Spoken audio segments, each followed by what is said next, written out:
Every fleet battle in Star Wars Squadrons begins with a short dogfight section in the middle of the map to determine which team gets to go on offense first.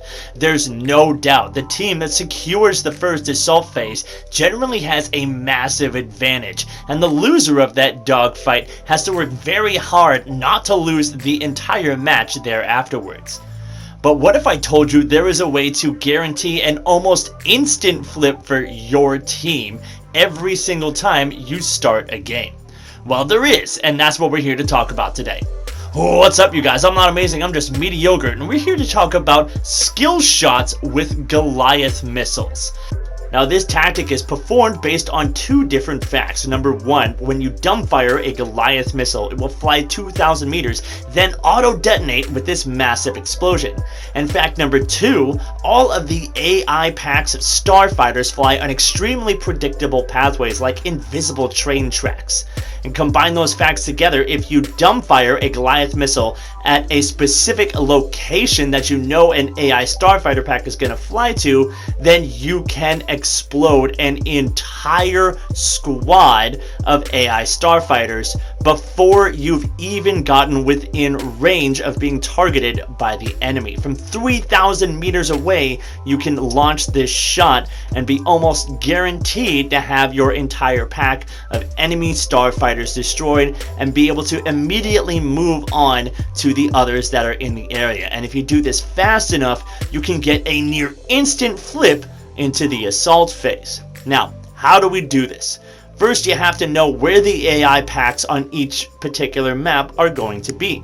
Here on Yavin, from the Imperial Side, there are 3 AI packs and 2 that are easy to shoot. One that's high right and one that's a little bit mid left. We're going to take a look at the one that's high right first. So I'm boosting in. I want to get there as fast as I can. I'm locking onto my targets and I'm going to dumbfire my Goliath missile from about 3,200 meters. Somewhere between 3,200 and 3,150. If you fire it too soon, it's going to detonate too soon. If you fire it too late, these starfighters will have gone past it. But if you fire it right around those 3,200 meters, your missile will fly the 2,000 meters and the starfighters will be flying about 1,000 meters forward at the same time, and they should pretty conveniently run straight into that impact. Now, it works almost exactly the same for the group on the left side. You're going to go ahead and target that group of starfighters, aim down scope at them, and right around 3,200 meters, dumbfire that Goliath missile, and you will generally destroy the entire pack. Now, you might not always get every single one of them, but still, hitting 4 starfighters, that's 12 points for your team. 12 points of morale, extremely powerful. And so generally what you want to do is dumbfire at one group and then immediately peel off to the next group that you can target them with your multi-locks and your rotary cannons. This is going to take a little bit of work from those rotary cannons on the Imperial side. If you didn't know, the X-Wings have that little bit of extra shield protection, and so their AI will not fall to just one of the multi-lock missiles. You'll have to hit them with just a little bit of laser damage if they are at 100% whole health.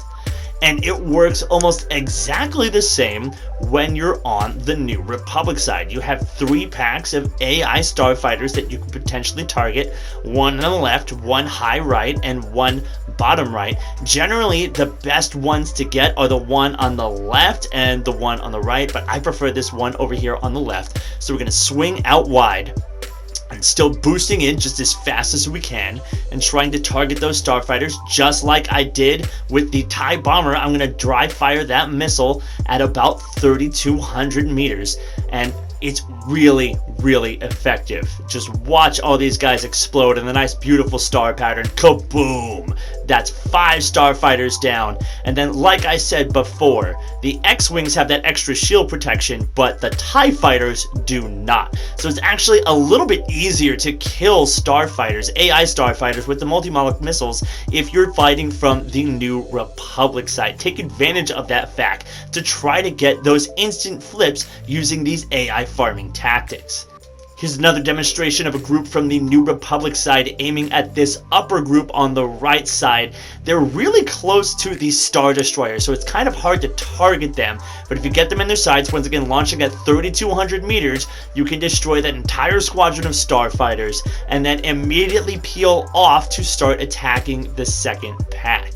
Now, of course, all of this that you're seeing, you're watching me in a custom game. This is a great way to practice doing this on your own.